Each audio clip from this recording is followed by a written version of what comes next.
The red moon had thinned to a sickle. Dawn hovered at the horizon. My wrapper was dry. A hand touched my shoulder. Effie. The voice. That impossible, beautiful voice. I turned. Oge stood behind me, whole, breathing, smiling. I fell against him, sobbing, laughing, unable to speak. You shouldn't have come here. I couldn't stay away. The river behind us whispered something I did not understand. A sound like laughter twisting with warning. When the sun fully rose over Benin that morning, it found me walking home with a dead man's hand in mine. Oge's palm was warm, not the heat of life exactly, but something like the warmth of a stone left too long in the sun. The path to our compound felt shorter than ever, as though the earth itself wished to hurry us along. The red laterite road was empty. It was market day, yet the village felt forced, holding its breath. Do they know?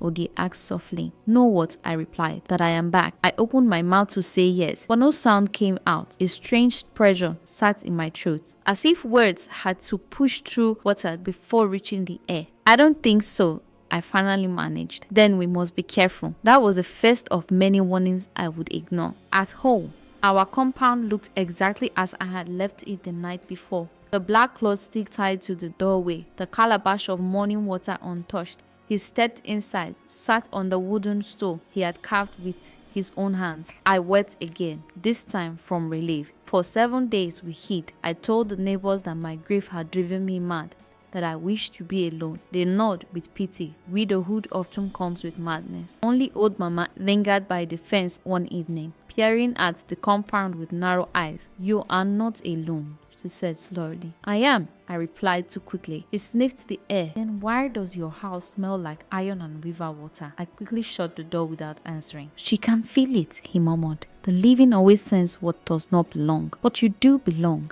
You are my husband. He looked at me. For now. At night, we lay together on the mat, his body solid against mine, yet sleep avoided us. Whenever I drifted off, I dreamt of the river palace, of the goddess's eyes. I woke with my heart racing and my ears ringing, as though distant drums were calling my name. On the night of the first full moon, the air changed. The moon rose swollen and bright, bleaching the courtyard white. Oge stiffened beside me, his breath turning shallow. It's time, he whispered. For what? I asked, though my chest always knew the answer. The wall tilted.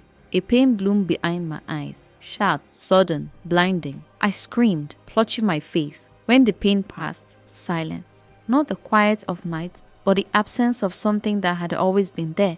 I tried to laugh at my fear, but no sound came out. I opened my mouth. Nothing. My voice was gone. Oge held me as I shook, his arm trembling too. I told you, he said harshly. The river never gives without taking. I wanted to curse him, curse the goddess, curse myself. The next morning, when Mama Esef returned, she took one look at me and spat on the ground. You have eaten what does not belong to you, she said. And now, the moon has begun to eat you back. I watched her leave, unable to stop her, unable to cry out. Behind me, the river whispered, 1 moon has passed, 6 remain.